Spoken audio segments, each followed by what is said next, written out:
For our 25th wedding anniversary, Alice and I decided to walk the Camino de Santiago, 600 miles across Spain. Because that's what most normal people do to celebrate their 25th anniversary. So it kind of fit for us. These are our stories. Hope you enjoy.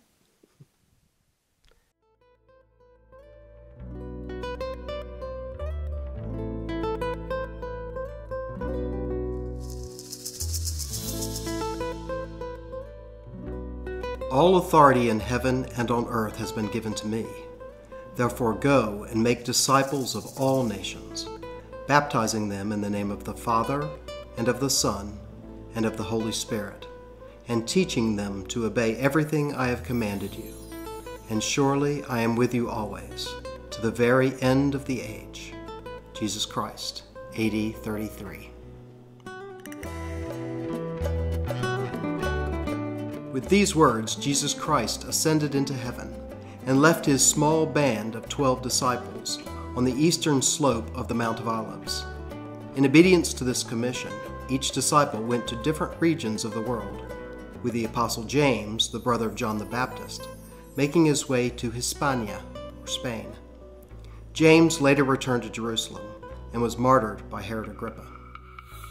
According to legend, the disciples of James that had come with him from Spain took his body back to Spain, where, with the blessing of Queen Lupa, his body was laid to rest in a marble tomb, and then lost to time. In the year 800 AD, the Spanish hermit Pelagius had a vision about a field of stars. Upon investigation of this miracle, he discovered a tomb. He reported this to the local bishop, who, based on markings on the sarcophagus, proclaimed this tomb to be that of St. James. A monastery and small chapel were built nearby, and almost immediately people began to make a pilgrimage to visit the site. Travel was difficult in the Middle Ages, and especially so during this time in Spain, for the Islamic Moors had invaded from Africa over the past 100 years and had conquered much of Iberia. The Christian forces had begun to fight back, however, and had stemmed the tide of the Islamic advance. According to legend, at the Battle of Callao, the Moorish forces were winning a decisive victory when James himself appeared in full knight regalia to win the day and become Santiago Matamoros, St. James the Moor Slayer, the patron saint of Spain. The Reconquista was gaining momentum. This victory spurred an even greater number of pilgrims to the city of Santiago, and during the mystic Middle Ages, the pilgrims returned home with stories of adventure and miracles. The Catholic Church harnessed and supported the passion of the pilgrims through its practice of offering indulgences or forgiveness of sins to those who had completed a pilgrimage.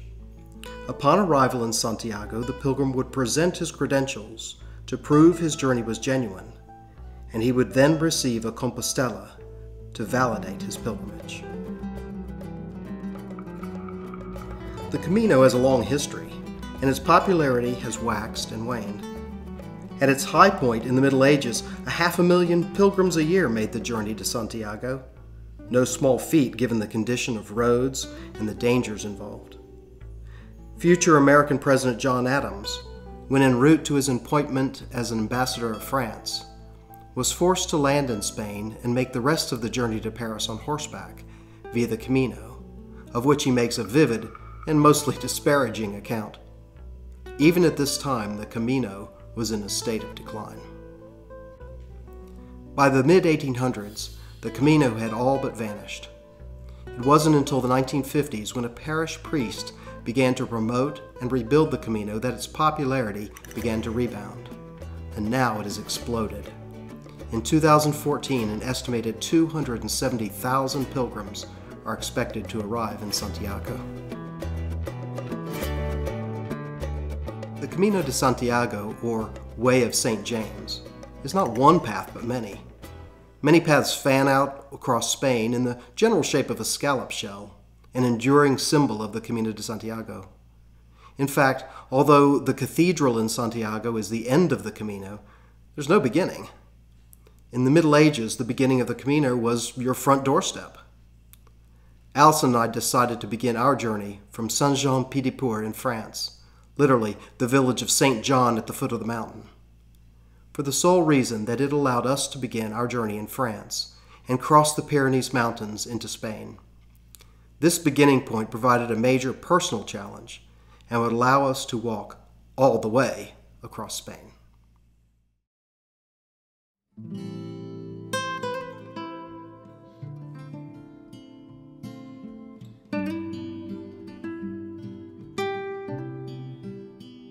When did our Camino begin? Is it when we left the house? Is it when we walked out of church this morning with our backpacks? When we finally get off our last flight and arrive in Saint-Jean-Pied-de-Port? Maybe when we took our first steps out of the albergue. Or maybe it was last April when we began to prepare. Or possibly it was 7 years ago when I first said, on our 25th anniversary, we will walk Camino. This is a question I asked myself as we were sitting in New York City waiting for our flight to Europe. It was an honest question. What I never suspected was that the answer was all of the above. And even after we came home, the pilgrimage still begins again. I have new thoughts about our trip whenever I think about it and about what it has meant in my life.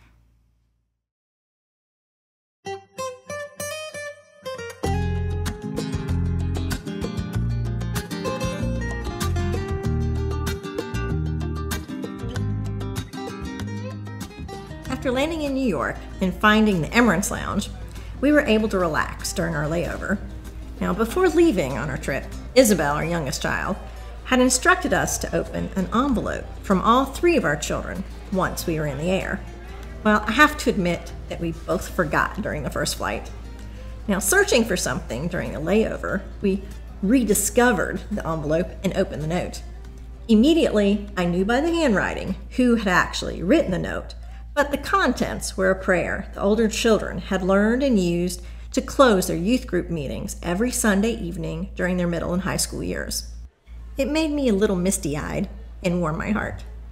We both agreed that it was a wonderful send-off note, but most importantly, we are thankful for our 3 outstanding children. God has blessed us with our children who continually amaze us in wonderful ways. The relaxing layover in New York allowed me to take some pictures of the note in case it did not survive our journey over the next several weeks.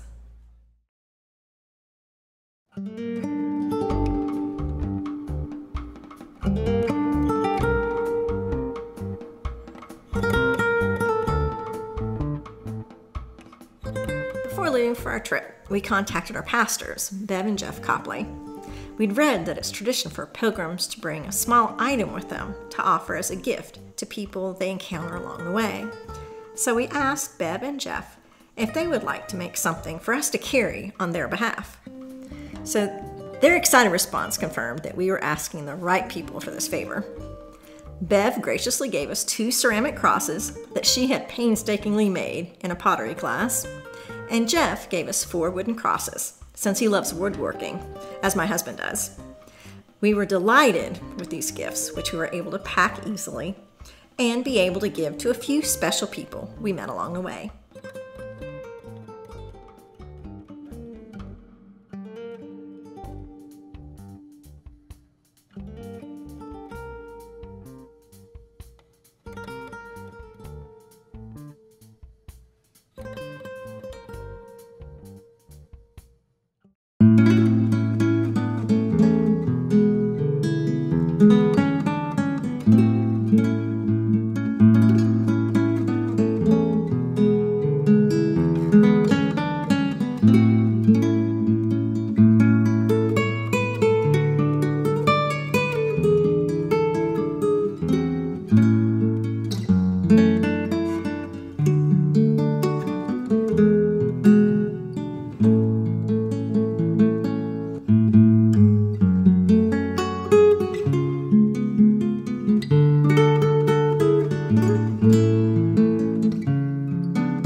I know I have a competitive nature, but I think I've always balanced that with other aspects of my life.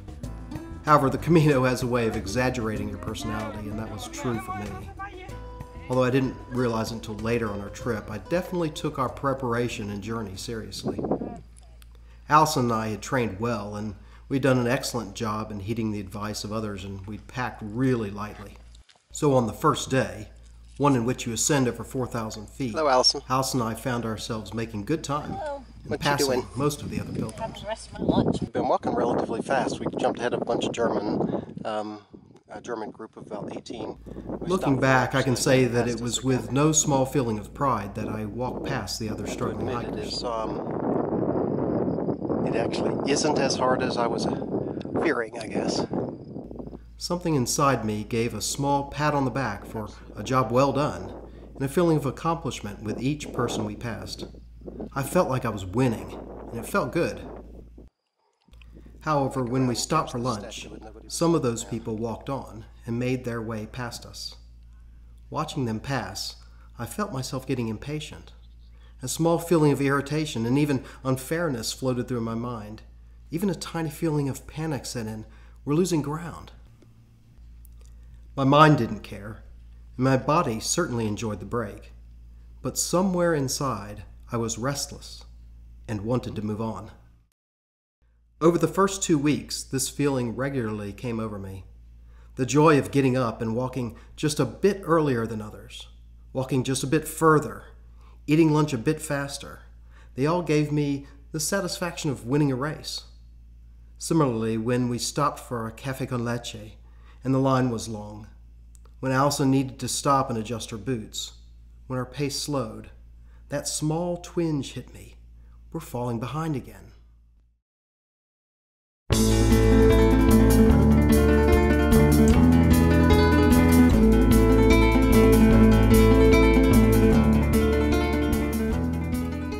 All along the Camino there is history, story, myth, and legend. You cross the Pyrenees, where Napoleon led his army, or an alternate route where 1,000 years before, Charlemagne led his army. You walk through the land of the Knights Templar and of the Reconquista. You walk on roads built by Romans and traveled on by Columbus as he visited Ferdinand and Isabella to request sponsorship to discover a new way to India. Some stories are bizarre. In Zubiri, there's a bridge where if you walk your donkey thrice around the center pillar of the bridge, it'll be cured of rabies.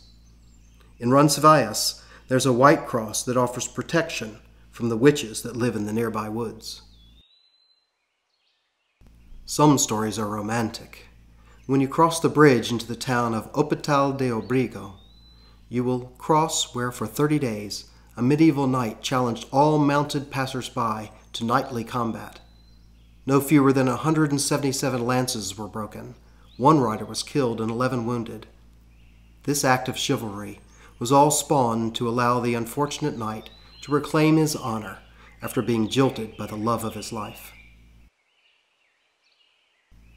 Other stories are faith-building and inspirational. As you climb the Alto de Perdón, you will tread in the footsteps of an exhausted and dehydrated pilgrim who resisted the temptation of the devil to provide him water if only he would renounce his Christian faith. Remaining faithful, he is rescued by St. James himself, who leads him to a secret fountain.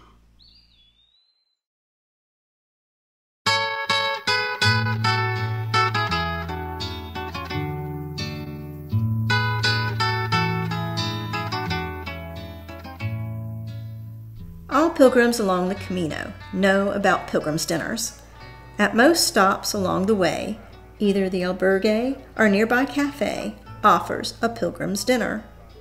These simple and low-cost meals offer a nourishment and, more importantly, fellowship for everyone who walks along the way. The pilgrim's fare was invariably 3 courses with all-you-can-drink wine and water. The food is high-carb, exactly what you need after a long day of walking. However good the food, and typically it was very good, the true treat of the pilgrim's dinners is the fellowship with other travelers. Most often you sit at a communal table. Across from you maybe an older Japanese couple. To your right, maybe a student from Colombia or a single retiree from Italy. To your left, maybe a fellow American, Canadian, Brit, or Spaniard. 8 languages are spoken all at once, and somehow you converse. It is never uncomfortable or awkward, and you enjoy exploring the different cultures and stories of the pilgrims with whom you are breaking bread.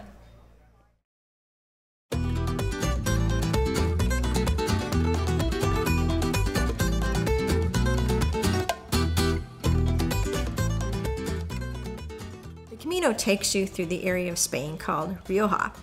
This region is famous for its red wines. Many days of our journey found us walking past miles and miles of grapevines. Occasionally, we would pass a vineyard, or bodega in Spanish. One morning, just outside of Estella, we walked up to a rather popular pilgrim stop, the Bodega Irachi. Bodega Irachi is famous because they have installed a free wine fountain. It is great advertisement, and most of the guidebooks recommend this as a don't-miss resting place. Needless to say, the wine fountain provided by Bodega Irachi is a popular spot for pilgrims to visit. There are actually 2 spouts built into the cut stone wall of the winery. The left spout is a wine fountain, and the right spout is refreshing cold water. An instructional plaque is mounted to the wall stating, "Pilgrim, if you wish to arrive at Santiago full of strength and vitality, have a drink of this great wine and make a toast to happiness." It is quite a popular place, so there are lots of other pilgrims willing to take photos of you. Of course, there is a sign asking you not to overindulge, as well stating, "We are pleased to invite you to drink in moderation. If you wish to take the wine with you, you will have to buy it." I'm sure some pilgrims have filled up their water bottles, but we did not see anyone do that. Besides, the winery fills up the fountain once a day, so there is a limited supply. Of course, we had to sip from the fountain using our shells, which has become a modern-day tradition along the Camino.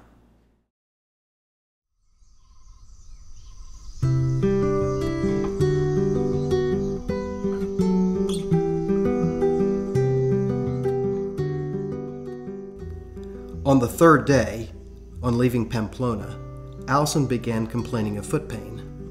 Stopping for the evening, she was disappointed to find that several blisters had formed. One of the blessings of the Camino is the caring of the hospitalero. At our albergue, the hospitalera bandaged Allison's feet and taught us a new way to tie our boots that allowed more room for toes to move around and yet still kept the boot tight for those difficult downhill walks. Regardless, however, it meant that we'd have to slow our pace a bit, and I was a bit bummed. I'd enjoyed being ahead and pushing just a bit farther than some others. Needless to say, I had a choice to make. Would I let my impatience show every time Allison stopped to rebandage her toes or readjust her shoes? I can't say I was perfect in this, but Allison was clearly uncomfortable, and my love and compassion for my wife won out over my own impatience. We slowed down a bit until we got to Puente de la Reina. Here, the blisters on Allison's feet had multiplied, and it became clear that we needed to stop and rest for a day. Saying goodbye to the people we'd been walking with since the first day was difficult for us. We'd grown close to a few folks and had really enjoyed their company. But on this day, we had to watch as they continued on their pilgrimage, and we stayed behind. After a day's rest, Allison wasn't much better, but we both felt we could continue if we were just more cautious. So for the next 5 days, we walked alone. We continued to meet people on the Camino, but we foolishly decided that we could push things a bit and try to catch back up. Believe it or not, we did just that, and by the 6th day, we were back on track and even ahead of the original group.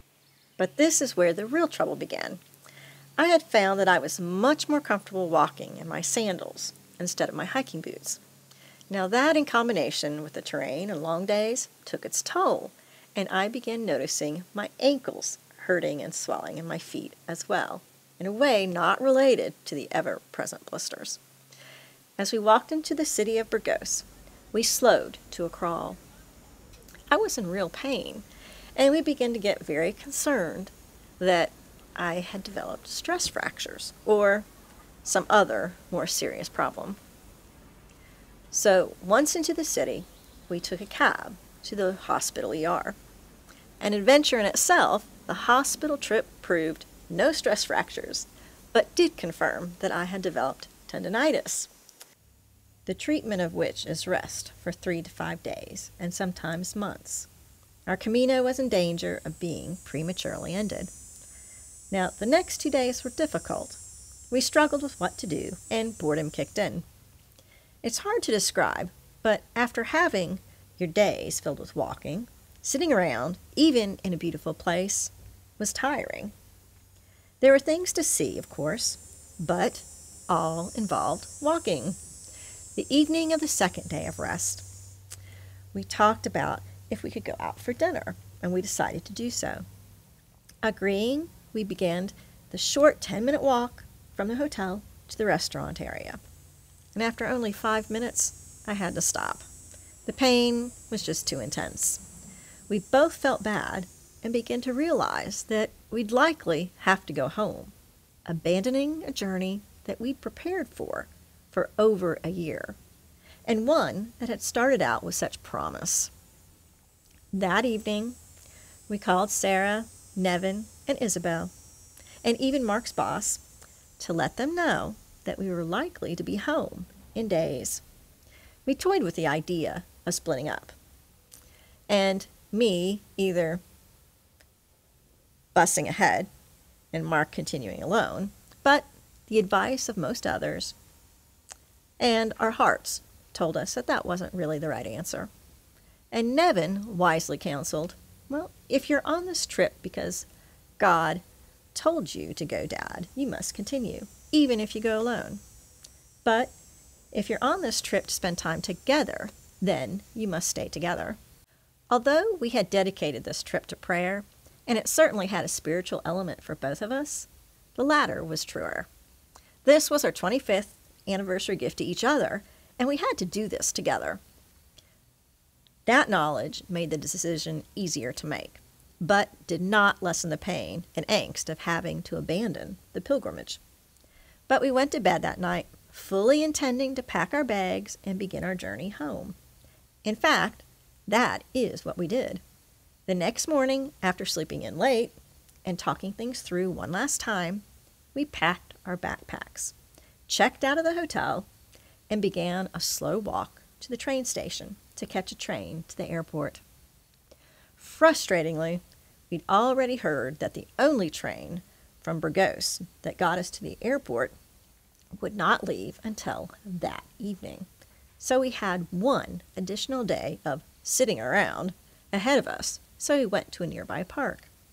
In the park, we sat and watched pilgrims leave, and a new day's round of pilgrims entering the city. I no longer cared about getting behind or about winning the race. We were out of the game.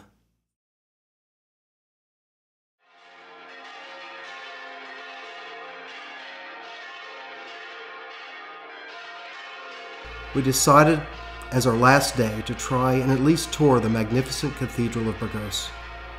Sometime during that morning, Allison suggested we give it one more day. So we splurged and booked a room in a hotel just outside the city with a wonderful view. Somehow that evening was a bit better. The ache of having to go home was replaced with a whiff of anticipation that we might be able to stay a few more days anyway. Maybe, just maybe, Allison would heal. It didn't matter at all anymore if we made it to Santiago. I just wanted another day or two together. I just wanted to walk again, even for just a little while. So the next morning we agreed to walk for 30 minutes. If Allison was in too much pain after 30 minutes, we could always return to the train station or even get a taxi back. So we began very cautiously. After 30 minutes, Allison felt she could go for maybe an hour. The hour turned into 2. We took frequent breaks to elevate and ice down the swollen ankles, and by doing so, Allison could manage. At the end of the day, we'd ever so slowly gone the entire 15 miles to the next major village along the way. Each day afterwards, Allison grew stronger and more confident, and by the end of the 5th day, I was struggling to keep up. We stopped often. I learned how to ask for ice in a bag. Hielo and sake, por favor. Our days were spent walking more slowly and stopping more often and for longer stints. But I noticed that it didn't matter anymore. The urge to win had gone. I could honestly sit in a cafe and chat to the other pilgrims as they passed us, with just joy in my heart for being there. I could stop while Allison rebandaged yet another blister with compassion, and also with no desire to make up for lost time. I honestly no longer cared if we made it to Santiago. Until we were only days away, I carried a silent fear that each day had been yet another gift, but that it could end that very afternoon. But that fear didn't overcome my gratefulness that we were together and we were walking another morning.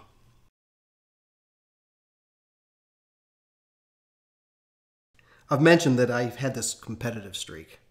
I wouldn't be truthful that it had magically disappeared. It's more appropriate to say that I can see it more clearly, and that I'm less at risk of it running my life and causing me to miss some of the other beautiful things in life. I know it isn't gone, and I'm not sure I'd want it to be entirely. It just isn't me either. My wife has a competitive streak of her own. We joked much later in our Camino that whenever we began to walk in a small crowd, our pace began to quicken. We both decided, however, that we wouldn't think of this as having a need to be ahead, but just that we desired a better view.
Late one morning, after walking for the first few hours, we spotted in the distance the remnants of a castle perched on a hilltop. We decided that we were going to go exploring. What we thought would be a short side trip took us 2 hours to hike up to the top, only to find the castle, Mont Jardin, was closed. That was frustrating, but funny too, because we joked that the long, hard walk up to the peak might result in the place being closed. I had to take a picture of the padlocked gate. Mark also shot a short video.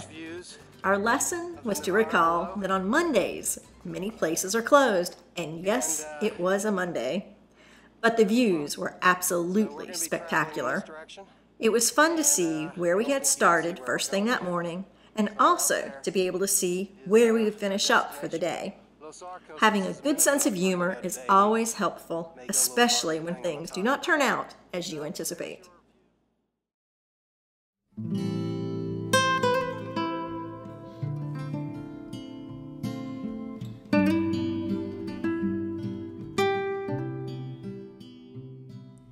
As you walk along the Camino, you will see crosses. These crosses are new and ancient, commemorative and memorial, both planned and spontaneous. I began to notice these as we walked through this ancient land. The first cross I noticed was just sitting there on the side of the path. It was a memorial to a pilgrim who had died along the way. This first cross struck me because it was just there, sitting along the way, but it had been rededicated by pilgrims who had walked past, leaving a token, or erecting a stacking stone. Of course, there were crosses in most towns and in all churches. Some were beautiful, and some were stark. Some were tau-shaped crosses. There was even a Y-shaped cross. But the most impressive crosses I saw were the simplest.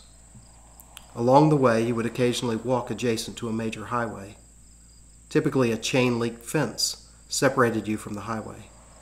Along these fences were spontaneous displays of crosses made by the passing pilgrims. Sometimes, particularly in Europe and in the business world, it can get pretty lonely as a disciple. The thousands of crosses lining these fences were a small reminder to me of the many others that walk the same life I walk, and of our shared faith.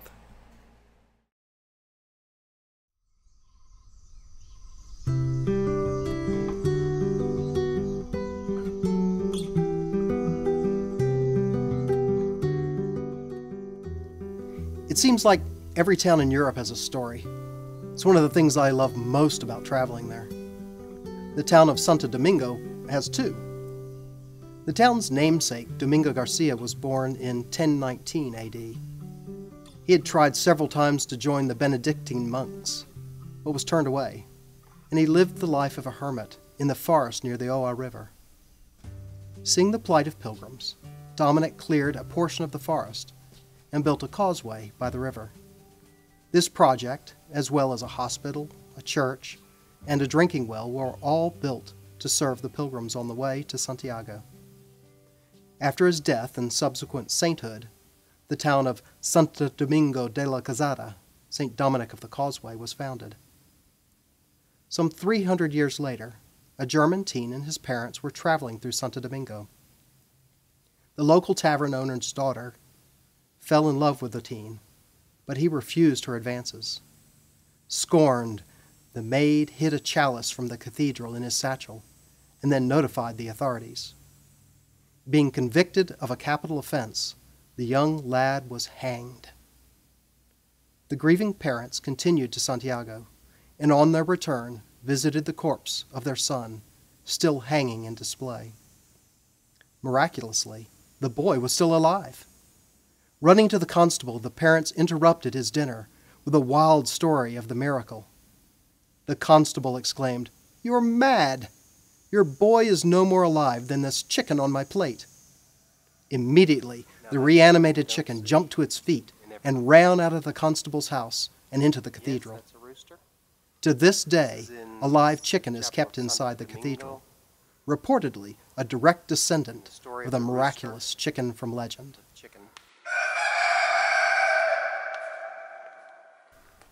St. Dominic is revered by the pilgrims due to his service to those making their way to Santiago. All along the way to Santiago, statues of Dominic adorn the cathedrals and town squares, and at the feet of each statue you will find chickens.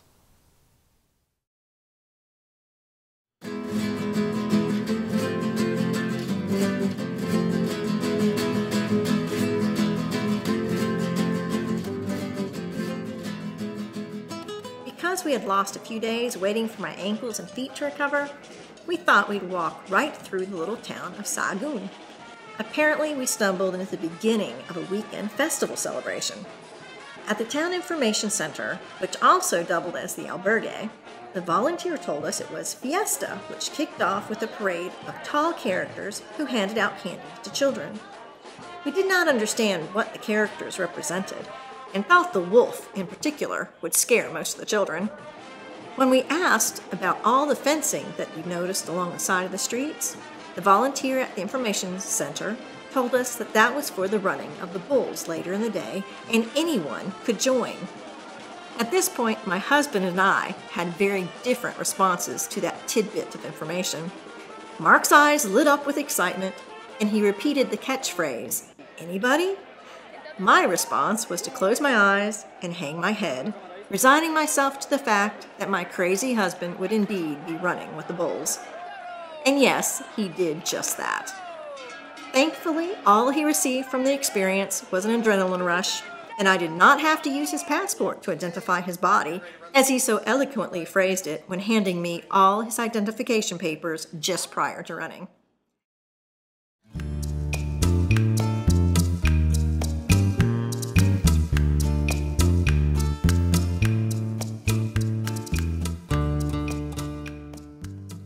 One of the most treasured traditions on the Camino lies around the Cruz de Ferro, the Iron Cross.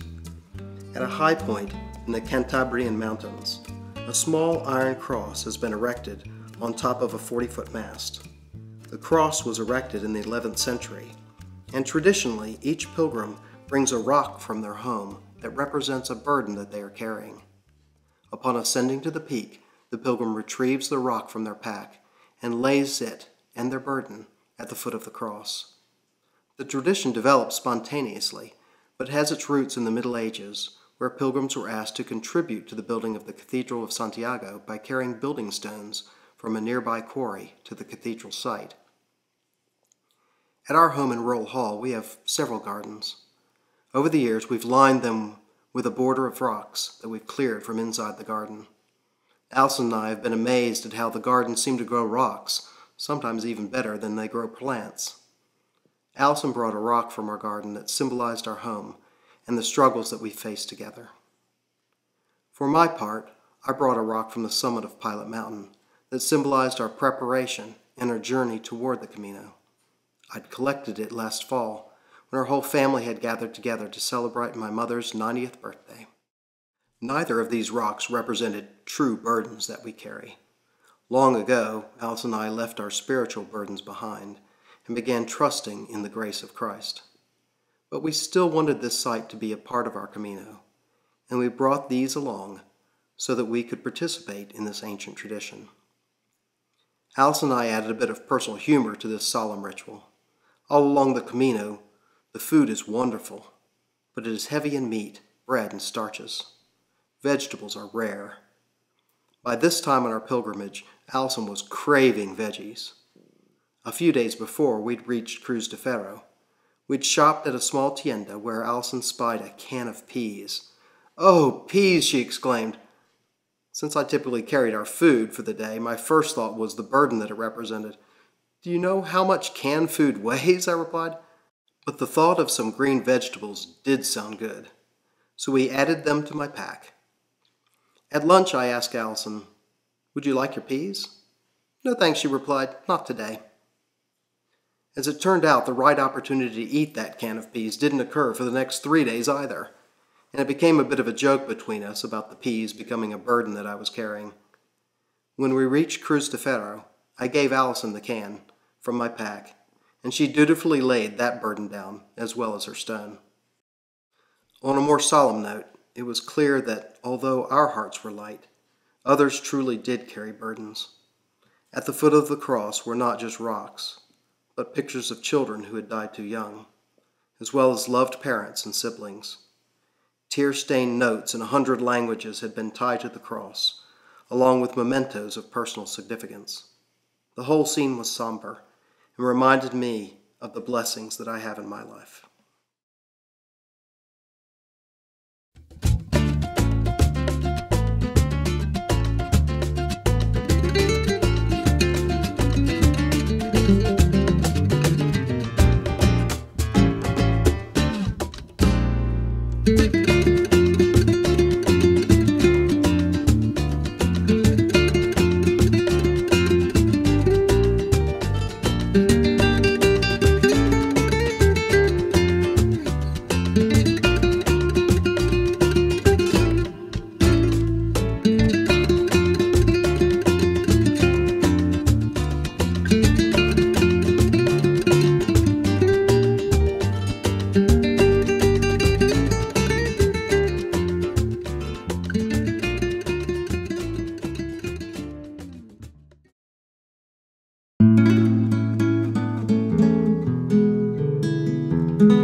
I'd promised Alison that if she made the difficult pilgrimage with me, I'd treat her to a 5-star hotel in Santiago.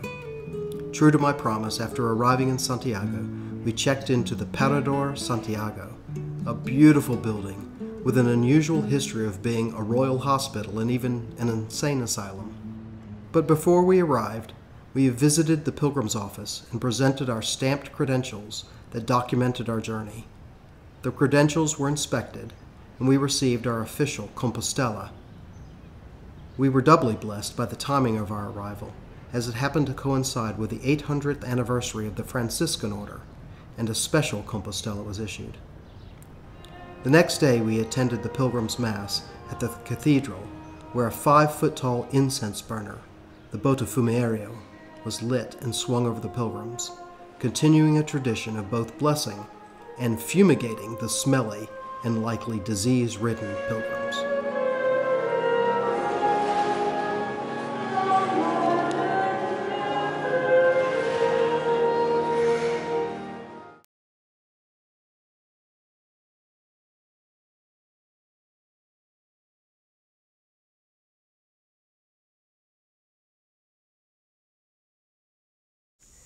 Ask anyone that has walked the Camino, and they'll tell you that the relationships formed along the way and the people they met were the highlight of the trip. Ask them about the average Spaniard in the average village, and they will almost certainly remark about their generosity and kindness. Ask them about the general attitude of their fellow pilgrims, and they'll certainly tell you stories of diversity and loving kindness. There's something unique about the Camino. When we walk the Camino, it's nearly impossible to get lost. No maps are needed. You just follow the yellow arrows or shells that are located on just about every conceivable surface. Even if you do go off the path, within moments you'll notice that you haven't seen a yellow arrow. And immediately you stop and retrace your steps. On one such instance, we were walking along the medieval cobblestone street of a small random village. Village life continues quietly as thousands of pilgrims pass anonymously through their way to Santiago. On this instance, Allison and I had averted our eyes from the path to note some beautiful garden or some architectural curiosity, and we'd obviously missed a turn on the Camino. Suddenly, from a second-story balcony, an older lady begins saying something to us in a thick regional Spanish dialect. There was some concern and urgency in her voice, so we stopped, and then she disappeared inside her apartment. Just moments later, she appeared at street level and came out of her door and made her way gently toward us, speaking quietly to us, but insistently as she approached. With our rudimentary knowledge of Spanish, we could tell she was speaking about pilgrims and about the Camino, as she took my arm and led me 20 feet back down the road to where we'd missed the turn. Pointing, she indicated the Camino, and we were back on our way. Reflecting on this incident moments later, I mentioned to Allison the simple gift she'd given us. She went out of her way to stop her daily life and redirect 2 pilgrims back onto the correct path. We were among the anonymous hundreds that would pass by that day, and among 250,000 that may pass by throughout the year, and yet she cared for us. It was a nice thing to do, and we noticed it. But surely this was an anomaly.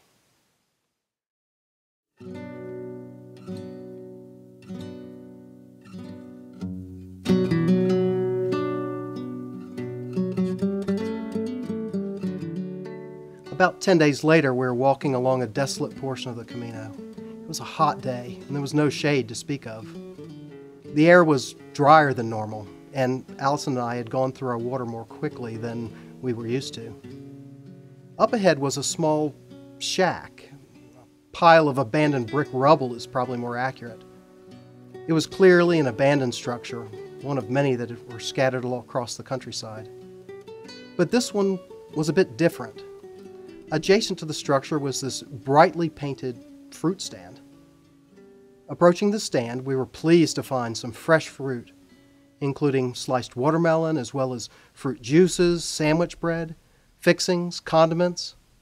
There were boxed crackers and cookies and chips as well. The only thing that was missing was an owner. And then we noticed a small box, about the size of a recipe box, that was tucked away next to a curtain divider on the cart. Written on the box was the simple word donativo, or donation. This entire spread of refreshment was provided here along the way for the benefit of the pilgrims. The donation box didn't give a recommended donation, nor did it urge a contribution for some cause. In fact, the purpose of the small curtain was to allow a degree of privacy to let people consider a gift. Let me remind you that this was in a completely desolate area. The provider of this feast went to some effort to provide these fresh items for the pilgrims. All the fresh juice, the sandwiches, the cookies, they all had to be carried from the nearest village, which was nowhere in sight, out to this place. And all of this was done solely as a blessing for the travelers along the way.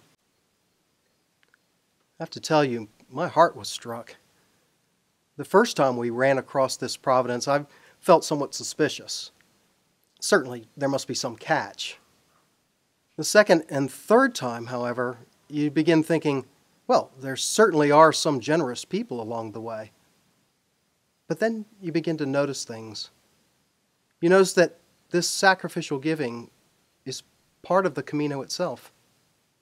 All along the way, you begin to see people from many parts of the world that have decided to live on the Camino for the sole purpose of giving to the pilgrims making their way to Santiago.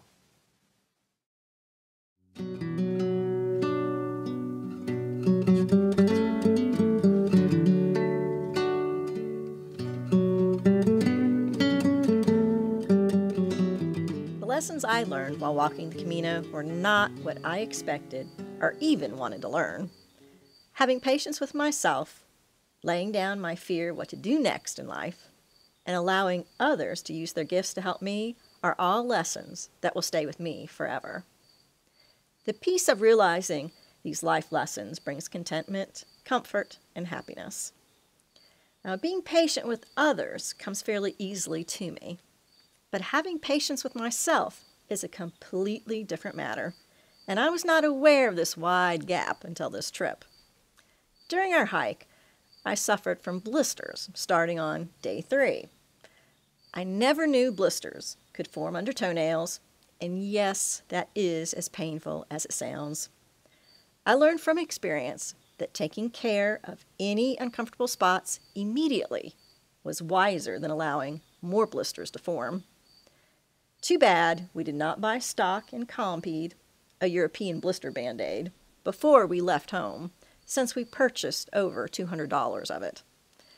Taking care of our feet meant stopping often, and that took time away from making progress along the trail. At the end of the day, I also had to rest, which meant sitting with my legs up or reclined on my bunk. I would much prefer to be up and moving and doing. I had to learn to not just slow down, but stop, and the patience that required was beyond measure. The one item I really wanted to answer during this trip was, what am I supposed to do next? Since our youngest child had just graduated from high school and was getting ready to head to Virginia Tech in the fall, I had been searching for what to do next for a couple of years. The possibilities are endless, and that is overwhelming to me. I was really hoping that God would speak to me and provide some direction. The answer I received was a bit surprising, since I wanted a direction or specific possibilities. I need to lay down my fear of failure and just be willing to act on options. Do not allow uncertainty to stop me before I even get started. Just that answer has provided more peace than I had envisioned. The final lesson I will mention that I learned on the Camino is that I need to allow others to use their gifts. I am much more comfortable helping others than being the recipient of help. Since I suffered from some physical problems, as mentioned earlier, I had to learn how to rest and allow others to help me. I realized that by declining help, no matter how politely, I am taking away the opportunity for another person to use their gifts in a way that is prideful on my part and reminds me of a young child's response. I can do it myself. We all have different strengths and should be willing to encourage each other to develop and use them accordingly. Now, every time I think about the Camino, I recall something else I have taken away from our adventure.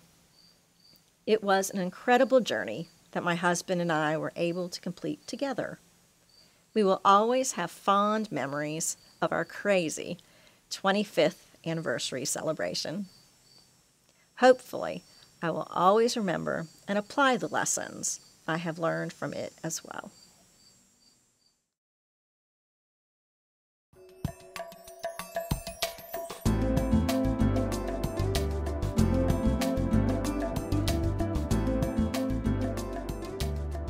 Because walking for 30 days and traveling 500 miles was not enough for us, Allison heeded the ancient pilgrim's cry of Otreia, or still further, and left the notably Christian Camino de Santiago for the more pagan 4-day journey further west to Finisterre, or the end of the earth.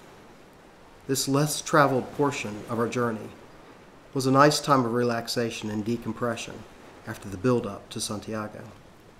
We arrived in Finisterre, where, according to legend, a Roman legionnaire broke down in tears, realizing that there were no more worlds to conquer. Despite its pagan roots as a place of sun worship, Finisterre also has an attraction, as the reason James was sent to this region in the first place nearly 2,000 years ago, fulfilling the command of Jesus as recorded in the Gospel of Mark, to take the gospel to the ends of the earth.